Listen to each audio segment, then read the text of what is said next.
ಒಂದೇ ಒಂದೇ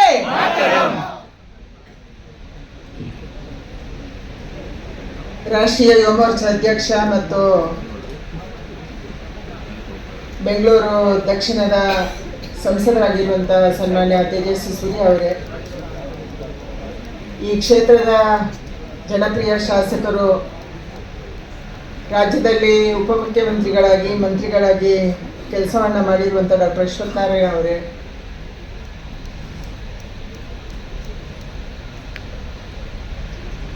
ಜಾತಿ ಇಲ್ಲದಂಥ ಊರಲ್ಲಿ ಮೊದಲ ಬಾರಿಗೆ ಹೋರಾಟ ಮಾಡಿ MLA ಆಗ್ಬೋದು ಅಂತ ಯುವಕರಿಗೆ ಯಾರು ಪ್ರೇರಣೆ ಅಂದರೆ ಧೀರಜ್ ಅಂತ ನಾನು ಅಂದ್ಕೊಂಡಿದ್ದೀನಿ. ಯುವ ಮೋರ್ಚಾದ ಅಧ್ಯಕ್ಷರಾದ ಧೀರಜ್ ಅವರೇ, ಜಿಲ್ಲೆಯ ಅಧ್ಯಕ್ಷರಾದ ಯತೀನ್ ವೆಂಕಟೇಶ್ ಅವರೇ, ಕೇಶವ್ ಐತಾಳ್ ಅವರೇ, ಇವತ್ತು ಪದಗ್ರಹಣ ಮಾಡ್ತಾ ಇರುವಂತ ಸೂರಜ್ ಅವರೇ, ಜಿಲ್ಲೆಯ ಅಧ್ಯಕ್ಷರಾಗಿರುವಂತ ಬಹಳ ಚೆನ್ನಾಗಿ ಮಾತಾಡಿದ್ರು ಫುಟ್ಬಾಲ್ ಬಗ್ಗೆ. ಅದಕ್ಕಾಗಿ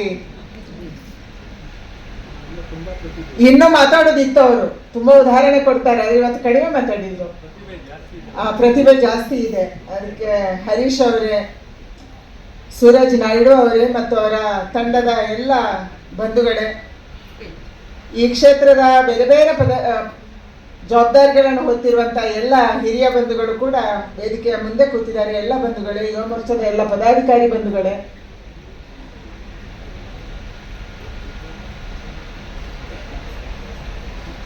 ಯಾಕೋ ಸೌಂಡ್ ಕಡಿಮೆ ಇದೆ ಅಂತ ಅನ್ಸುತ್ತಪ್ಪ. ಹೊಸದಾಗಿ ಅಂದ್ರೆ ಇಷ್ಟು ಡಿಗ್ನಿಫೈಡ್ ಆಗಿ ಏನು ಶಿಸ್ತು ಸಮಿತಿಯ ಅಧ್ಯಕ್ಷರ ಮುಂದೆ ಕೂತಾಗಿ ನಾವು ಕೂತಿದೀವಪ್ಪ. ಅಶ್ವಥ್ ನಾರಾಯಣ ಬೈತಾರ ನಿಮ್ಗೆ ಗಲಾಟೆ ಮಾಡಿದ್ರೆ? ಬೈತಾರ? ಮತ್ತೆ ಯಾಕೆ ಸುಮ್ಮನೆ ಕೂತಿದ್ದೀರಿ?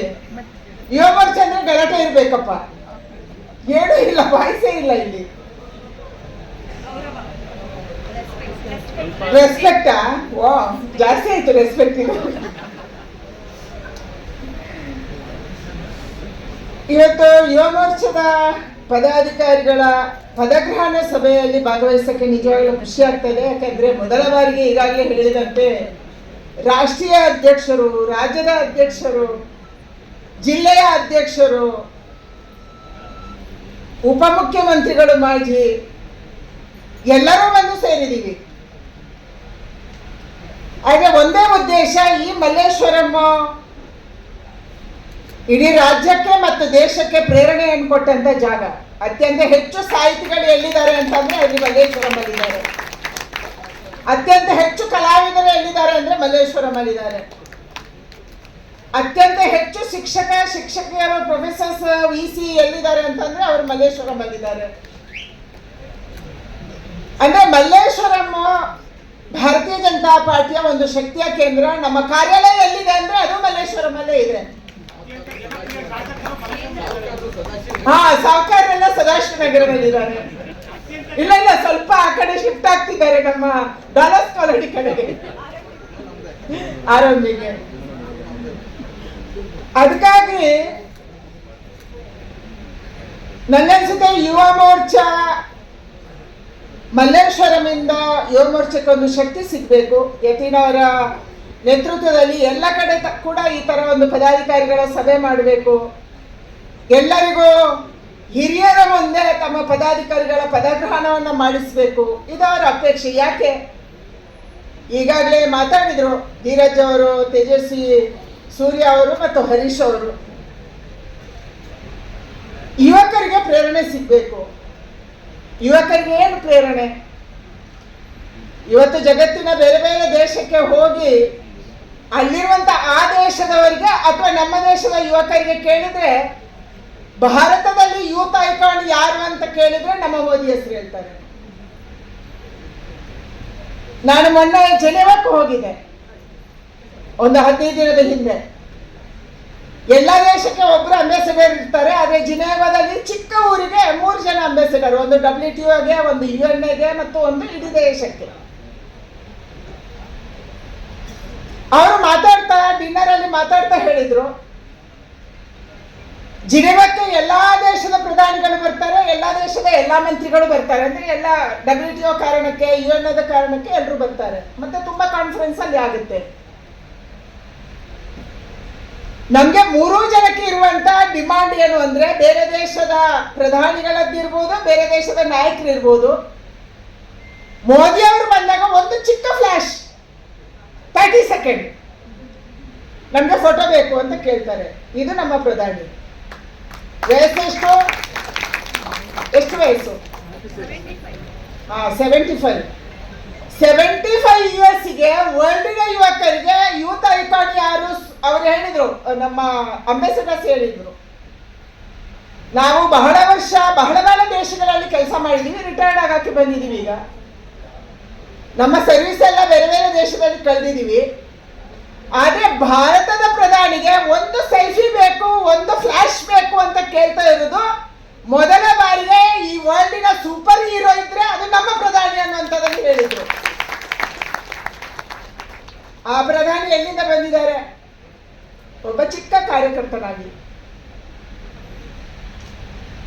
ಭಾರತೀಯ ಜನತಾ ಪಾರ್ಟಿಯ ಫುಲ್ ಟೈಮರ್ ವರ್ಕರ್ ಆಗಿ, ಏನೋ ಸೌಲಭ್ಯ ಇಲ್ಲದಂತ ಸಂದರ್ಭದಲ್ಲಿ, ಏನೋ ವ್ಯವಸ್ಥೆ ಇಲ್ಲದಂತ ಸಂದರ್ಭದಲ್ಲಿ ಫ್ಲೈಟ್ ಅಲ್ಲಿ ಓಡಾಡ್ಬೋದು ಅನ್ನುವಂತ ಕಲ್ಪನೆನೇ ಇಲ್ಲದಂತ ಸಂದರ್ಭದಲ್ಲಿ ಅವರು ಫುಲ್ ಟೈಮರ್ ಪಾರ್ಟಿ ಕಟ್ಟಿದ್ರು, ತಳಮಿಟ್ಟದಿಂದ ಕಟ್ಟಕ್ಕೆ ಪ್ರಯತ್ನ ಪಟ್ಟರು. ಅದಕ್ಕಾಗಿ ಇವತ್ತು ಈ ಹಂತಕ್ಕೆ ಅವರು ಹೇರಕ್ಕೆ ಸಾಧ್ಯ ಆಯಿತು. ಮತ್ತೆ ಇಲ್ಲಿರುವಂತ ಹುಡುಗರು ಬಹಳ ಎಜುಕೇಟೆಡ್, ಬೆಂಗಳೂರಿನ ಒಳ್ಳೆ ಸ್ಕೂಲಲ್ಲಿ ಓದಿದವರು ನೀವು ಕೂತಿದ್ದೀರಿ. ನಾವು ಓದುವಾಗ ನಮ್ಗೆ ಆ ವ್ಯವಸ್ಥೆ ಇಲ್ಲ, ಮೋದಿಗೂ ಆ ವ್ಯವಸ್ಥೆ ಇರಲಿಲ್ಲ. ನಾವು ಏಕೋಪಾಧ್ಯಾಯ ಶಾಲೆಯಲ್ಲಿ ಓದಿದವರು, ನಮ್ಗೆ ಇಂಗ್ಲಿಷ್ ಮೀಡಿಯಂ ಇರಲಿಲ್ಲ.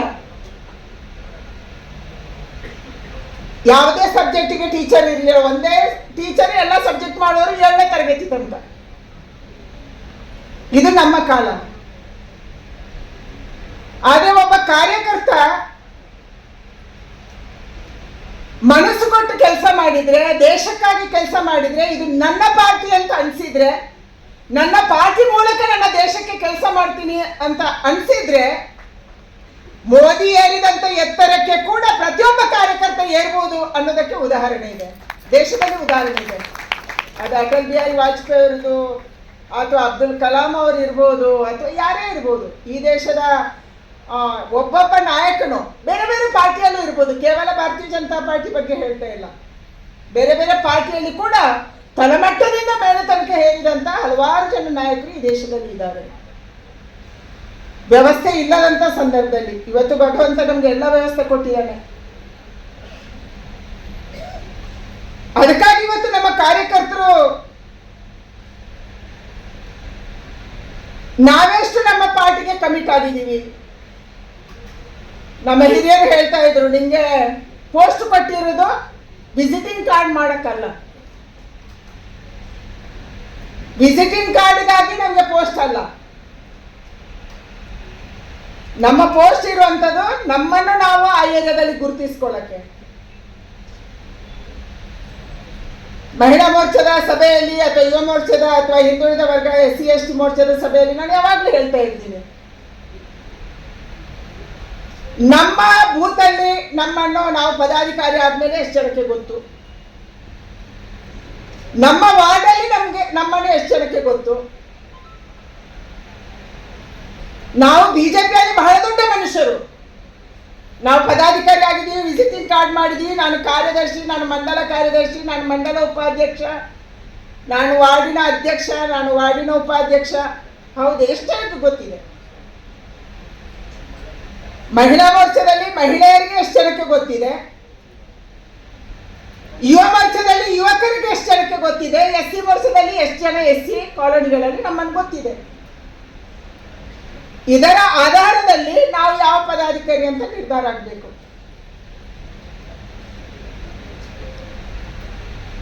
4 ಜನಕ್ಕೆ ಗೊತ್ತಿಲ್ಲ ಅಂತಂದ್ರೆ ನಾವು ಪದಾಧಿಕಾರಿ ಹೋಗಿ ಉಪಯೋಗ ಇಲ್ಲ. ಆ ಊರಲ್ಲಿ ಏನೇ ಕಾರ್ಯಕ್ರಮ ನಡೀಲಿ, ತುಂಬಾ ಕಾರ್ಯಕ್ರಮ ಪ್ರತಿ ವಾರ್ಡಲ್ಲಿ ಅದು ಬೆಂಗಳೂರಲ್ಲಿ ತುಂಬಾ ನಡೆಯುತ್ತೆ. ಇಲ್ಲಿ 2 ಬೀದಿಗೊಂದು ದೇವಸ್ಥಾನ ಇದೆ, ಯಾವುದೋ